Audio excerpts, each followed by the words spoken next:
الحضوری نے کہا علی میرا، سیدی نے کہا علی میرا مولا ہے، محبوب الہی نے کہا علی میرا مولا ہے، بابا فرید الدین کی شکر نے کہا علی میرا مولا ہے، جناب شہاب الدین سہروردی نے کہا علی میرا مولا ہے، بہاؤ الدین نشمت نے کہا علی میرا مولا ہے، بدی الدین زندہ شاہدار نے کہا علی میرا مولا ہے، سرکار احمد کبیر رفاعی نے کہا علی میرا مولا ہے، سرکار سلطان باہو نے کہا علی میرا مولا ہے، ابو بکر شبلی نے کہا علی میرا مولا ہے، جناب گنج شہیدہ نے کہا علی میرا مولا ہے، اور آج بھی دیکھیں گواہ مدینے کی ہر گلی ہے، جدھر بھی دیکھو علی علی ہے۔ مختصر سے وقت میں مولا کائنات کی فضیلت کو بیان نہیں کیا جا سکتا، مگر کون ہے جن کا کردار نمایاں ہے امت میں۔ علی اپنی ماں کی والدہ، اپنی والدہ کے شکم میں ہے مولا کائنات، آپ کی ماں خانہ کعبہ کی دیواریوں کے سائے میں ہے۔ اچانک دردِ ذیل اٹھا، پیدائش کے وقت جو درد اٹھتا ہے ماں کو وہ درد اٹھا، خانہ کعبہ کی دیوار شکوی پھٹی، اگرچہ اختلاف ہو، کہنے والے کہے کہ علی خانہ کعبہ میں پیدا نہیں ہوئے، میں نے کہا عشق کے بندے ہیں جو بات بنائی نہیں بھی ہوئے، ایک لمحے کے لیے سوچ لو، اس بات کو کنارے پر رکھو کہ علی خانہ کعبہ میں پیدا نہیں ہوئے، پھر بھی علی کے لیے سب سے بڑا شرف یہ ہے کہ نبی جس کی آمد پر کھڑے ہو جائے اور نبی کہے فاطمہ قرۃ منی، فاطمہ میرے جگر کا ٹکڑا ہے، علی اسی فاطمہ کے سر کا تاج ہے، علی اسی ذات کا نام ہے۔ فرض کرو کہ علی خانہ کعبہ میں پیدا نہیں ہوئے ہیں، تو بھی علی کی شان میں کوئی حرف آنے والا نہیں ہے، مگر ہمارا عشق ہے علی خانہ کعبہ میں پیدا ہوئے۔ جب علی پیدا ہوئے نا خانہ کعبہ میں ایک دن گزر گیا، مولا علی نے آنکھ نہ کھولی، دوسرا دن گزرا مولا علی نے آنکھ نہ کھولی، تیسرا دن گزرا مولا علی نے آنکھ نہ کھولی، جب تیسرے دن حضور کو اطلاع ہوئی کہ میرے چچا ابو طالب کا بیٹا پیدا ہوا ہے، حضور خود تشریف لائے، اور جیسے ہی مولا کائنات کو گود میں لیا، اب صرف الفاظ نہ سنے، تقریر کا انداز نہ سنے، آپ اس کیفیت کی آپ اس کیفیت کا نظارہ تصور میں کریں کہ جب علی کو مصطفیٰ نے گود میں لیا تو قسم خدا کی ایسا لگ رہا تھا کہ نبوت کے آسمان پر ولایت کا چاند طلوع ہو گیا۔ مولا علی کو نبی نے گود میں لیا، علی نے آنکھیں کھول دی، میرے عشق نے کہا علی، پہلا دن گزر گیا آنکھ نہ کھولی، دوسرا دن گزر گیا آنکھ نہ کھولی، تین دن ہو گئے، لوگ گھبرا سے گئے، صحبا سے گئے، ڈر سے گئے کہ کہیں بچہ نابینا تو پیدا نہیں ہوا، مگر علی یہ ماجرا کیا ہے؟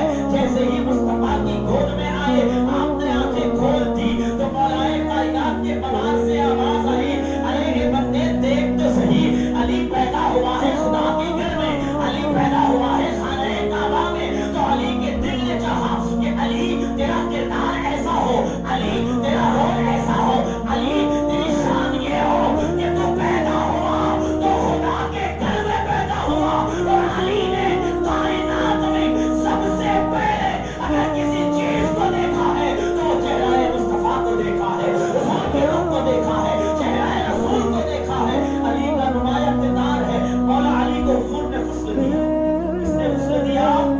حضور نے غسل دیا۔ حضور نے غسل دینے کے بعد فرمایا آج علی کو پہلا غسل میں دے رہا ہوں، آج علی کو پہلا غسل میں دے رہا ہوں، کل مجھے آخری غسل علی دے گا، کل مجھے آخری غسل علی دے گا۔ حضور نے مولا کائنات کو اپنی گود میں اٹھایا۔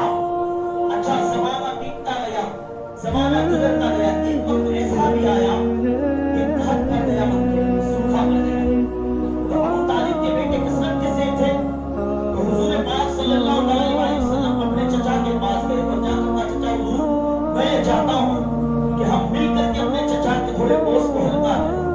کہا کیا بات ہے؟ کہا کہ قحط پڑ گیا ہے، سوکھا پڑ گیا ہے، ماں کی قلت ہو گئی ہے، کھانے پینے کی اشیاء مل نہیں رہی ہے، ایک کام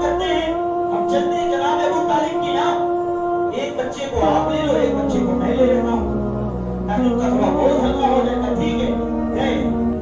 جیسے ہی گئے نا حضرت عباس کہتے ہیں کہ آپ کون سے بیٹے کو لیں؟ حضور مسکرائے اور فرمایا نہیں جانتا میں کس کو لوں گا. ابو طالب کہتے ہیں جانتا ہوں اگر تم لوگے تو علی کو لوگے. ارے علی کی شان اتنی بڑی کیسے؟ کہنے والے نے کہا علی شیر خدا کیسے؟ میں نے کہا دیکھ تو صحیح پالا ہے کس نے علی کو؟ علی کی پرورش کی کس نے؟ حضور نے لے لیا. مولا کائنات حضور کی گود میں کھیلے. حضور پاک صلی اللہ تعالی علیہ وآلہ وسلم کی نگاہوں میں علی کی پرورش ہوئی. اور جب اعلان نبوت ہوا تو بچوں میں سب سے پہلے ایمان لانے والے کون؟ بولو نا. مولا کائنات مولا علی کرم اللہ تعالی وجہہ الکریم. اور نبی نے علی کے بارے میں بارہا فرمایا. حضور فرماتے ہیں انا مدینۃ العلم و علی بابھا. میں علم کا شہر ہوں، علی اس کا دروازہ ہے. علی اس کا دروازہ ہے. اچھا حدیث سے کتنی نہیں ہے، آدھی حدیث نہ سنے اور آدھی حدیث کو خوشی نہ منائے. مکمل حدیث کا مفہوم یہ حضور نے فرمایا جس شہر کا دروازہ علی ہے اس شہر کی دیوار عمر بن خطاب ہے، اس شہر کی بنیاد ابو بکر صدیق ہے اور اس شہر کی چھت عثمان غنی ہے. اب پتا کیا چلا؟ شہر میں داخل ہوگا تو دروازے سے. اب دیکھیں آپ حضور پاک صلی اللہ علیہ وسلم نے چاروں صحابہ کی کیسے مثال دی ہے. جب انسان شہر میں داخل ہوگا تو ظاہر سی بات ہے کہ جس زمین پر قدم رکھے گا تو بنیاد وہی ہے. ارد گرد اگر دیکھے گا تو دیواریں بھی ہیں اور اگر اوپر نظر ڈالے گا تو چھت بھی ہے. پتا کیا چلا؟ علی دروازہ چھوڑ کر کے داخل ہو جاؤ ابو بکر بھی مل جائیں گے، عمر بھی مل جائیں گے، عثمان غنی بھی مل جائیں گے. خیر اس حدیث کی تشریح کرنا میں ابھی نہیں چاہتا ہوں، پھر کسی موقع پر اس حدیث کی تشریح کروں گا. مگر جو بات مجھے عرض کرنی ہے حضور نے فرمایا انا مدینۃ العلم و علی بابھا. میں علم کا شہر، علی اس کا دروازہ، علی اس کا دروازہ. اللہ تبارک و تعالیٰ نے 104 آسمانی کتابوں کو نازل کیا. کتنی؟ 104. 100 صحیفے اترے، 4 آسمانی مشہور کتابیں توریت، زبور، انجیل اور قرآن. پھر اللہ تبارک و تعالیٰ نے وہ 100 صحیفوں کا علم وہ 4 کتابوں میں رکھا، توریت، زبور، انجیل اور قرآن. پھر اللہ نے توریت، زبور، انجیل کا علم قرآن میں رکھا. پورے قرآن کا علم اللہ نے سورہ فاتحہ میں رکھا. سورہ فاتحہ کا علم اللہ نے بسم اللہ میں رکھا اور بسم اللہ الرحمن الرحیم کا علم با میں رکھا. علی فرماتے ہیں اس با کا نقطہ میں ہوں، اس با کا نقطہ میں ہوں. دنیا میں جتنی ذاتیں پہچانی گئی وہ علم کی بنا پر پہچانی گئی. توجہ، جتنی ذاتیں پہچانی گئی وہ علم کی بنیاد پر پہچانی گئی. امام اعظم ابو حنیفہ نے لوگوں نے علم کی بنیاد پر پہچانا. امام احمد بن حنبل کو لوگوں نے علم کی بنیاد پر پہچانا. امام مالک کو لوگوں نے علم کی بنیاد پر پہچانا. امام شافعی کو علم کی بنیاد پر پہچانا. جلال الدین رومی کو علم کی بنیاد پر پہچانا. جلال الدین سیوطی کو علم کی بنیاد پر پہچانا. امام احمد رضا کو علم کی بنیاد پر پہچانا. دنیا میں جتنی ذاتوں کو لوگوں نے پہچانا وہ علم کی بنیاد پر پہچانا. مگر مولا کائنات اس ذات کا نام ہے کہ تمام ذاتوں کو شہرت علم سے ملی اور علم کو شہرت ملی ہے تو علی کی ذات سے ملی ہے. مولا علی کی ذات سے ملی ہے. حضرت عبداللہ بن مسعود رضی اللہ تعالیٰ عنہ فرماتے قرآن 7 جلدوں میں نازل ہوا. ہر جلد کا ایک ظاہری اور باطنی باب ہوتا تھا مگر کوئی باب ایسا نہیں جو علی سے پوشیدہ ہو. علی ہر باب کو جانتے تھے. فرمایا جاتا ہے کہ اللہ نے علم قضا کے 10 حصے کی. جو آج علم ہمارے پاس ہے نا، فرماتے اس علم قضا کو اللہ نے 10 حصوں میں تقسیم کیا. 9 حصے تنہا علی کی قبضے میں آئے. 9 حصوں کو اللہ نے تنہا علی کے قبضے میں رکھا اور ایک حصہ تمام امت کے حصے میں آیا.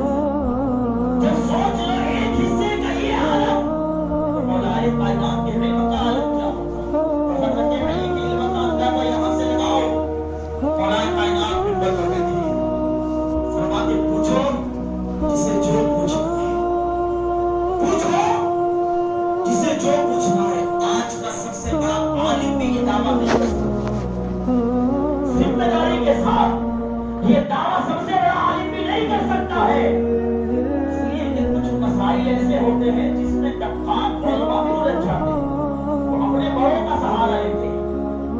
मगर अली की शान है, मौला फरमाते हैं पूछो जिसे जो पूछना है। कोई सोचेगा तो कोई उठ के नमाज का मसला पूछेगा, कोई रोजे का मसला पूछेगा, कोई ज़कात का मसला पूछेगा। अगर महफिल लगी है, महफिल सजी है, एक बंदा खड़ा हुआ कहता है मौला अली अगर आपने फरमाया है पूछो क्या पूछते हो, तो फिर मेरा सवाल ये है कि अली जरा बताओ तो कौन सा जानवर अंडे देता है और कौन सा जानवर बच्चे देता है। तवज्जो से, पहले वाक़या शायद आपने सुना होगा, नहीं भी सुना होगा तो आप जो है कि इल्म में इजाफा तरफ सुना भी है तो फिर अली के जिक्र में तो लज्जत ही लज्जत है। फरमाया अली बताओ तो वो कौन सा जानवर है जो अंडे देता है, कौन सा जानवर बच्चे देता है। मौलाए कायनात के फरमान से थे कि जरूरियात दीन के ताल्लुक से मसला पूछो। ये कोई बात है मसला पूछने का तरीका? अली बताओ कौन सा जानवर अंडे देता है, कौन सा जानवर बच्चे देता है। मौला अली फरमाते सुनो, जो जानवर बच्चे पैदा करता है, जो जानवर कौन से जानवर अंडे देता है और कौन से जानवर बच्चे पैदा करता है, ये पूछना चाहते हो तो सुनो, जो जानवर दाना चबाकर खाता है, अपनी खुराक चबाकर खाता है, वो बच्चे देता है। और जो जानवर दाना निकल के खाता है, यानी ऐसे ही निकल जाता है बगैर चबाए, वो अंडे देता है। अब कुछ और भी कोई पूछना चाहता है कुछ सवाल, तो दूसरा बंदा खड़ा होगा कहता है अली सवाल मेरा यही है कि कौन सा जानवर अंडे देता है, कौन सा जानवर बच्चे देता है। मौला अली फरमाते हैं एक ही साहिल को, एक ही सवाल करने वाले को एक ही जवाब 2 मरतबा देना, ये अली की शान शान नहीं है। साहिल बदला है, अली का जवाब भी बदलेगा।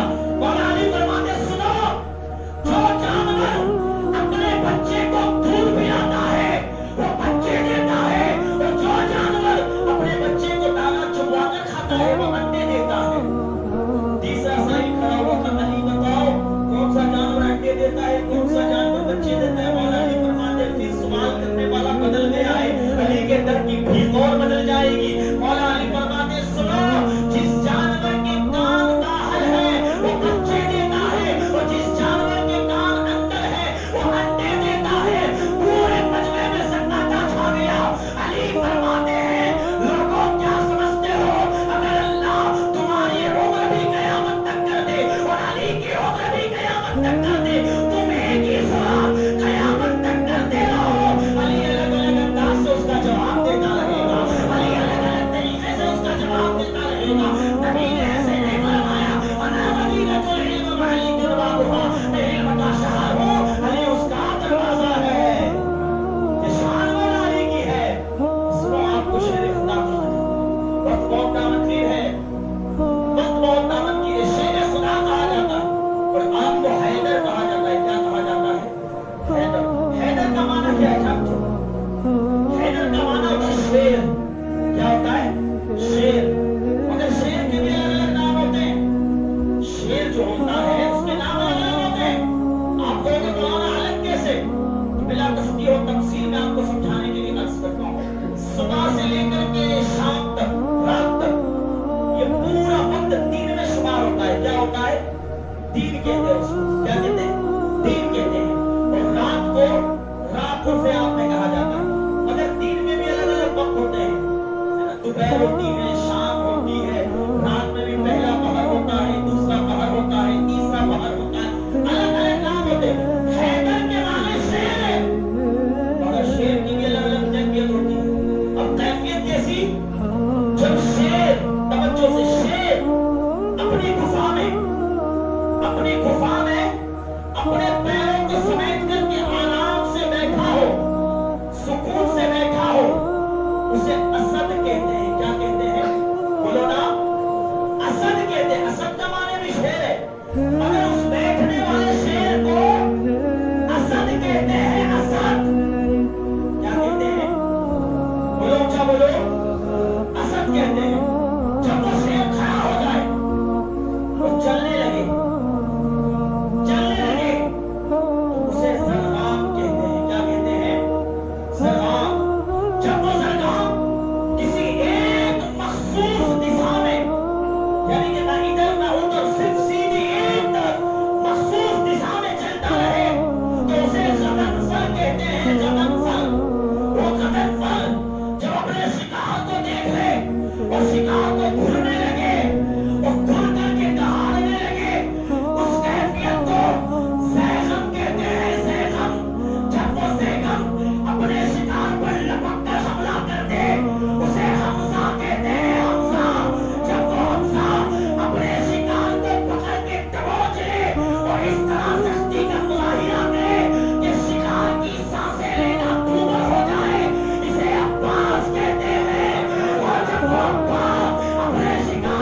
नबी ने फरमाया है लोगों देखो आज मुकम्मल ईमान मुकम्मल कुफ्र से टकराया है।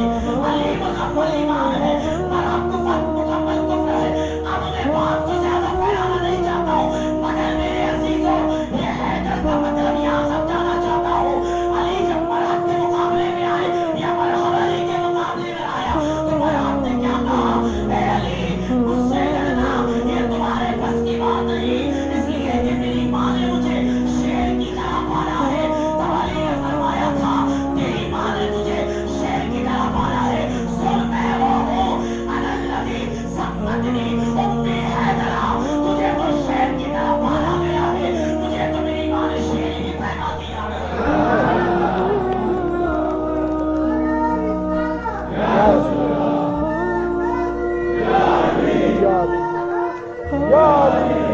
तुझे तो शेर की तरह पाला है, मुझे तो मेरी माँ ने शेर ही पैदा किया। और तारीख बताती है एक ही वार किया था दूसरा वार न किया, जुल्फ़िकार हैदरी को उठाया और जब मारा है मरहब का सर भी कटा, चेहरा भी कटा, वजूद भी कटा। और तारीख बताती है जिस घोड़े पर बैठा था उस घोड़े को भी अली ने दो टुकड़ों में तकसीम कर दिया। शायर ने कहा उठने का नाम नहीं है वो मरहब सरे मक्तल खड़ा हुआ है, मरहब दीन के मालिक उठने का नाम नहीं है कि मारा अली का है। ये मौलाए कायनात की शान है जो शेर खुदा है। सब कौन दामनखीर है मेरा वक्त हो गया है मगर 5 मिनट और सुन लो जो मैंने क़ुरान पाक की आयत पढ़ी। अल्लाह फरमाता है या अय्युहल्लज़ीना आमनू काफ़ा वला तत्तबिउ खुतवात शैतान इन्नहु लकुम अदुव्वुम मुबीन। ए ईमान वालों मुकम्मल दीन में दाखिल हो जाओ, शैतान के नक्शे कदम पर न चलो। बेशक शैतान हमारा गुनाह दुश्मन है, शैतान हमारा दुश्मन है। अली अगर मुकम्मल ईमान का नाम है तो हम मौला अली से मोहब्बत करते भाई मौला अली से मोहब्बत। और अली का जिक्र सुनकर के नसीब में जो हंगामा आराई हुई है ना ये इस बात की दलील है कि फरमाया जाता है कि जब उस जमाने में किसी बच्चे के बाप में इख्तिलाफ होता तो कोई डीएनए टेस्ट और कोई लेबोरेटरी नहीं करवाई जाती थी, उस बच्चे को बुलाकर अली अली अली अली कर दिया जाता था। अगर बच्चा मुस्कुरा देता था तो कहते थे इसकी माँ पाक दामन है और पाक है मेरा लहू इज़हार होना चाहिए, पाक है मेरा लहू इज़हार होना चाहिए। इसलिए कि दौलते हुब्बे अली हर किसी को नहीं, जिसकी माँ पाक दामन होती है अली की मोहब्बत उस औलाद के हिस्से में आती है। खैर वक्त बहुत हो जाएगा मगर सुनो ईमान वालों मौला अली से मोहब्बत है, यकीनन मौला अली से मोहब्बत है। मौला अली की सुल्तान की मालिक पहुंच जाओ। मौला अली जब मैदान में उतरते थे तो कुफार कांप जाते थे, मगर जब अजान होती थी तो अली का चेहरा सज जाता था। लोग कहते थे अली जो न खैबर में लड़ा हो, न कभी खंदक में लड़ा हो, न कभी बदर में घबराया हो, ए अली आज तुम्हारा चेहरा सर्द पड़ गया। मौला अली फरमाते तुम सुन नहीं रहे हो किस अजीम बारगाह से बुलावा आ रहा है। अजान की आवाज सुनकर के अली का चेहरा सर्द पड़ता था। ए मौला अली से मोहब्बत करने वालों हमारा ईमान कौन से दर्जे में है, अजान सुनकर हम मस्जिद की तरफ कदम नहीं उठाते। ए ईमान वालों मुकम्मल दीन में दाखिल हो जाओ। अच्छा मौला अली का नाम क्या था? मौला अली फरमाते हैं शराब हराम है, हर हराम काम से बचने का हुक्म है, शराब हराम है। अली फरमाते हैं बड़ा समंदर हो उसमें शराब के चंद कतरे गिर जाए, वो समंदर सूख जाए, उस पर घास सब्जा निकल आए और कोई मुझे कहे ना कि अली अपने घोड़े को घास खिला दो यहाँ से, अली फरमाते हैं वहां की घास भी न खिलाओ। वहां की अली इतने पाबंद थे हराम कामों से बचने के। अली वालों 13 रजब बड़ी शान से मनाने वालों 14 जनवरी के दिन अली का दिल दुखा है। क्या है? उत्तरायण, मकर संक्रांति, बसंत मेला। लोग कहते ये किसी का त्योहार थोड़ी है, ये तो एंटरटेनमेंट का त्योहार है, ये तो दिल खुश करने का त्योहार है। मैंने कहा तेरे पास कमी क्या है? अल्लाह ने तेरा दिल खुश करने के लिए अपने नबी को पैदा फरमाकर 12 रबीउल नूर जैसा मुबारक दिन अता कर दिया है। खुशी मनानी है तो उस दिन मनाओ ना, क्या जरूरत है हराम कामों से कभी दिल खुश नहीं हो सकता है, दिल मुतमईन नहीं हो सकता है।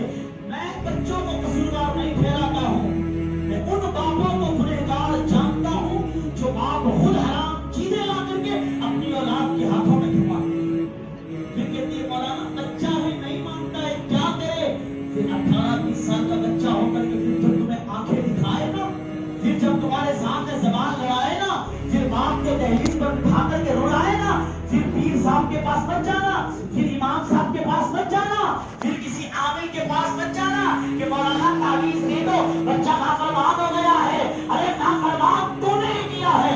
अगर तूने तेरे बच्चे को बचपन ही में मोहब्बत रसूल का जाम पिला दिया होता, फिर वो बच्चा तेरे सामने सवाल वाला तो दूर की बात है, तेरे सामने उफ तक करने में खौफ खाता हो।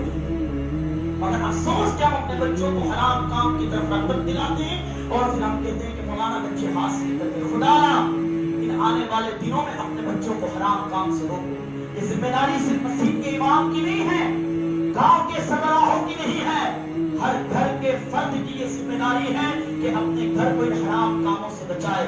आप देखते नहीं हो कितने बच्चे छत से गिरते हैं, कितने का सर फटा, कितने का हाथ कटा, कितने को जो है कि चोट लगी है, और फिर वो बाप रोता फिर रहा होता है, दुआ करवाता है, दुआ करो बच्चा बीमार है, बच्चे का ये हो गया। खुदारा हराम कामों में अल्लाह ने कभी ना बरकत रखी ना लज्जत रखी है। ऐसे हराम कामों से बचो और मकर